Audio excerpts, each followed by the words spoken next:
the extremists do not define Islam. Take away the extremists and you have a religion of peace. The side arguing against, Ayaan, Hirsi, Ali, and Douglas Murray, argue it's not about extremists, it's inherent. It's inherent in the tradition, it's inherent in the scripture, and it's inherent in the history.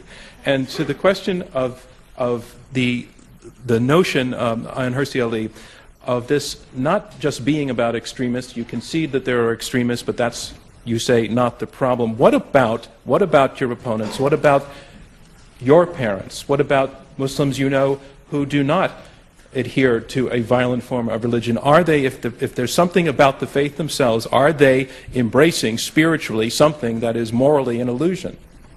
Well, my parents and people like my respectful opponents here are ignoring the basic tenets of their religion.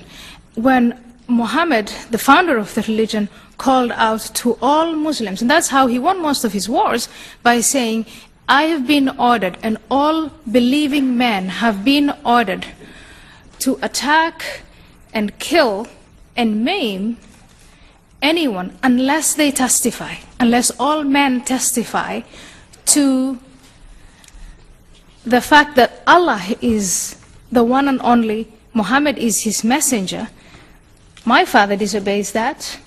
Majid Nawaz tried to obey that first and then stopped obeying it, but the fact that that scripture is there and that history of militarism is there belies the notion that Islam is a religion of peace. The point I want to make is Islam is a religion, when you take the scripture, that can be employed to wage war, and Islam as a civilization has known periods of peace, but you cannot, if you pay attention to that history, pay attention to the evidence, continue to say that Islam is a religion of peace. No monotheistic religion is a religion of peace. No monotheistic religion is only a religion of war. It is both. But in Islam, and that's why we are debating it in the 21st century, there are more occurrences of violence and war and strife and subjection of women than there are in other religions. And my point, our point is, let's not deny it, because by denying it we don't solve the problem. Let's admit it, and then as intelligent people take it from there. What is to blame on external factors? What is to blame on the inside? Majid Nawaz, who was an extremist, now an anti-extremist. Majid, respond. So, forgive me for the assumption, Ayaan. It's a pleasure to be on the panel with you, by the way, but forgive me for the assumption, but do you speak Arabic? Have you studied Arabic grammar? And I'm asking for a purpose which, if you do give me the chance to explain, I will. But first of all, just let me ask you that question. I don't speak it as well as you do. And I want to know where the question is going before I give a full answer to that. If you want me to quote the Quran, I will. You may be surprised that I don't know if I speak well or not, but the reason I'm asking is that you just quoted a hadith of the Prophet, and you actually really did exaggerate what he said. And I'll quote you the exact hadith in Arabic and then translate it. Now, what you quoted was, well, the hadith is, أُمِرْتُ أَنْ أُقَاتِلَ النَّاسَ حَتَّى أُمِرْتُ أَنْ أُقَاتِلَ النَّاسَ حَتَّى يَشْهَدُوا أَنْ لَا إِلَهَ إِلَّا اللَّهِ. Now, what you quoted in the translation was, kill and maim, and you went on and explained. Now, actually, uqatil means to fight. Now, I'm not saying that that's a good hadith. What I'm saying is, when we're translating, let's try and be accurate. And that brings me to the point. And that is that I've just thought of a word to describe this, and it's just come to me, so thank you, because I'm going to use it forever onwards. And that word is suspended intelligence. There's a tendency, when discussing Islam, to suspend the tools that we have learnt and studied, that you have studied as well, that we use to analyze every other piece of scripture and literature in the world. And that is that we recognize that texts do not speak for themselves. We recognize that when we interpret scriptures and texts and books and poetry, that they are contextualized, that we have methodologies to approach them. When we're reading Shakespeare, when we're reading anything, we recognize that there's a way to interpret text, and there are schools of thought and differences over how to approach texts. Now, if we contextualize Martin Luther and say the Reformation was a good thing, despite the fact that he said, kill and slay the peasants, wherever you find them, when they followed Thomas Müntzer, when he was calling for not just breaking away from the papal authority, but also for rebelling against the monarchies and the dictators that they found themselves in. Martin Luther sided with the tyrants against Müntzer and said, kill the peasants wherever you find them. Despite that, I'm prepared to say the Reformation was a good thing. And the reason I'm prepared to say that is that Martin Luther must not be judged by the standards of civilization that we, after an accumulation of thousands of years, have arrived at. He must be judged by the standards of civilization that were around during his time. And that's how society evolves. And we recognize that for every other faith and for every other piece of literature, yet when it comes to Islam, somehow we want to suspend Douglas Murray. what we've learnt about that and quote verbatim from texts. Yes, we read things in their context. I mean, you read Chaucer in context. Chaucer doesn't have followers. He doesn't have 1.4 billion people who believe everything. Sorry, I quoted Martin Luther, not Chaucer. Or are meant to believe everything. I suppose Martin Luther does have followers. If you allowed me to speak, I'd address your Luther point. I'll get there, I promise. Right. You don't have followers of Shakespeare who insist on, or are meant to be insist on line by line following everything Shakespeare did and believing everything he wrote. That's because it's literature. Actually, what's happening, Majid, is you've put your finger on the problem. Absolutely. It's not us that isn't applying the rigorous critical faculties. We're applying them to the Quran as we would to any other work of literature. You're not, because you can't. And the final thing on that, what do you mean he can't? What do you mean that he can't? Well, because Majid knows very well that Majid if is a believer. that And if he's believers through- are not allowed to contextualize the Sorry, text. can I bring you back to my question? What about Martin is Luther? that Because point true? if you were if the allowed point- to just a moment, contextualize, you would say some of the things that Right. Muhammad did is crap. If You would say some of the things Majid, is it he did true was that you great. cannot- So you you cannot- contextualize. Is that true? No, it's not true. Now, can I say... What do you that think of as Muhammad many- taking a 6-year-old as a bride? What do you think of that? I don't think that's a particularly good idea. However, what I would say is Glad that to hear it. there are many, many people We are in progressing. history that have done such a thing. And what we're talking about here is the failure to contextualize actions for the standards of their time. And I'll come back to the point I made, because Douglas, you didn't address it despite your about protestations to that you do were so. going to. Now let me just ask you again. Martin Luther was a fundamentalist, Yes. wasn't he? Absolutely. All Christians Now, will let agree me- with you that he was Right. a fundamentalist. Can I now answer Majid's Please. question? And then I want to bring in Zeba. If there were currently Lutherans, there are Lutherans around, you meet them occasionally in Scandinavia and so on, very nice, very nice it is, and peaceable guys they are by and large. If, however, there was a large proportion of Lutherans somewhere in Scandinavia that started blowing up non-Lutherans, or no, sorry, let's be absolutely right, started massacring peasants, do you think the people would say, hang on a minute, let's not criticize Martin Luther, he did that by the standards of his time, we shouldn't criticize his followers all that much, and we shouldn't point out what he said and so on. No, we just say, you know, don't go and massacre peasants, full stop. It was rubbish at Douglas, the you're time, it's missing the rubbish point. now. It's the same with You're the Quran. missing the point. If you're failing to judge...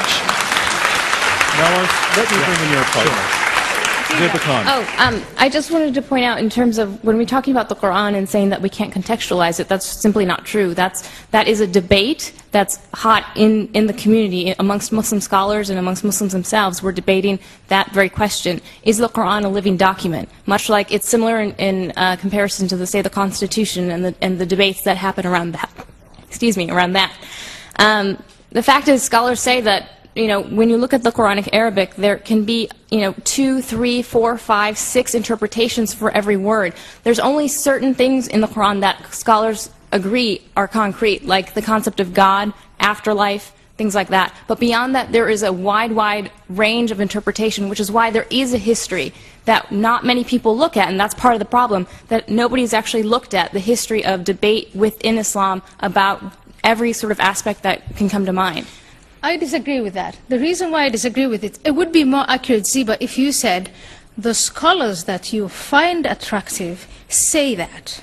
But there are a bunch of scholars with a great number of following in Islam, all of them are self-appointed, by the way, because there's no hierarchy, there's no seminary of Islam, except a University of Al-Azhar, and we know the products of Al-Azhar. But there are scholars like Bin Laden who say we have to take He's not a scholar the Quran. by anyone's Well, he measure. has the greatest following. He has That's the not greatest true. following. The Islamic Brotherhood, Hassan not true. al-Banna, when you look at the Sunni Islam, when you look at Ayatollah Khomeini in the 20th century, the most influential guy of Shia Islam, another self-appointed scholar, you have all of it. Sheikh bin Baz, he has the greatest following. Sheikh al-Qaradawi, maybe these are individuals that are not attractive to you, but then it would be more accurate if you stated that.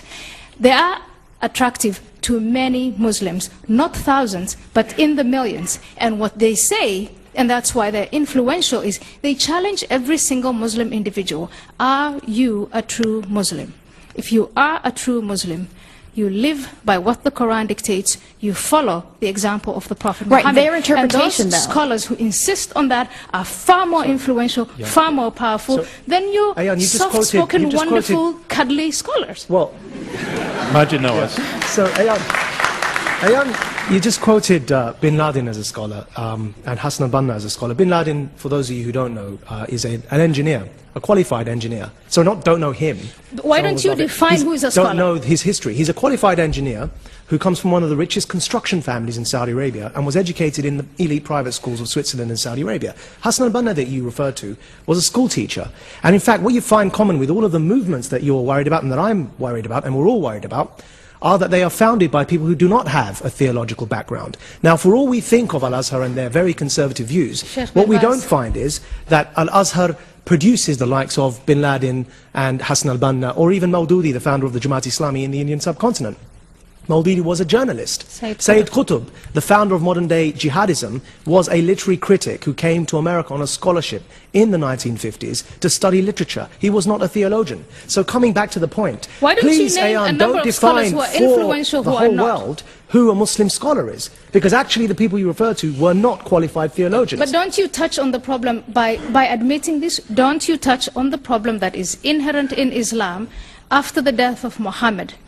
That the problem of who speaks for Islam has not been resolved. It could be the two of you, what's it that could got be to do with Bin Islam Laden, being a it religion could of be peace? Al-Qaradawi, it could be Faisal Shahzad, it could be Faisal me. Shahzad is another engineer. Sorry, nothing against engineers in the crowd. Please vote for what us, does but that have to seriously. do with Islam being a religion of peace? If you're almost making the argument that Islam is what you want it to be, depending on how you behave. So if you behave peacefully, is it not a religion of peace to you? That is a brilliant question. When you can start by saying Islam is something to a different thing to 1.57 billion people. And from that general point, you can reduce it to what is it that unifies them. And ultimately, you will get to the Quran and the Hadith. The Quran, the Hadith, the Day of Judgment. The belief in the Day of Judgment. And if you take those three concepts, then it's far from a religion of peace. Because you look, first of all, not only at the content of the Quran, in context, fine, I'm willing to contextualize it, but what if other believers are not and they're influential? What if I want to read Muhammad's practices simply as a matter of history, another great figure in history, but more Muslims, millions of Muslims don't want to do that, right, and so, really want to follow his practice. What if more and more Muslims invest in the hereafter more than they invest in life? Then we have a problem. And that's why I ask you to vote against the motion. It cannot be only a religion of peace. Because if it were only a religion of peace, if it were perfect, why would we have this debate? Douglas, why would we be talking about reforming it? Can you be I'll 15 be seconds? Succinct, I promise. Yeah. Majid's trying to imply that the whole extremist problem is a sort of misreading by engineers and literary critics. Unfortunately, that's simply not the case, hasn't been historically in Islam, and isn't now. Ayatollah Khomeini, who Ayaan mentioned earlier, was not a self-trained engineer, rich boy like Bin Laden, unfortunately, and managed to hurtle a very developed, distinguished culture back in time in 1979 and hurtled this country back into the state it's currently in under these cloaked dictators. Okay. The Grand Mufti of Egypt is not a self-taught, and yet he taught people the other year that all Muslims should go and fight the Israelis with Hezbollah. So, sorry, on Khomeini, I acknowledge Khomeini is a trained theologian, and the fact is he came in the 70s, Douglas, and that proves something. What was he so famous for? Khomeini was recognized for bringing a revolution in Shiite theology. And what was the revolution? Those of you who've studied this will know that the revolution was that up until him, Shiites had been avowedly religiously secular because they believed no one had the right to rule in God's name until the Messiah came, and let them wait for that Messiah until the end of time. Khomeini changed that and turned it on its head. And if that proves something, it proves one thing. And that is it was not consistent with Islamic Shiite tradition. What he did was a very modern revolution influenced by his studies in Europe, Europe and influenced by modern European fascism. He broke from tradition, and that's why it was called a revolution. He was not a continuance of Shiite tradition. It's the fault of the Europeans, in other words. It's external. No one's saying... Remember, the victim come on, status. seriously, It's not no, internal. let's not get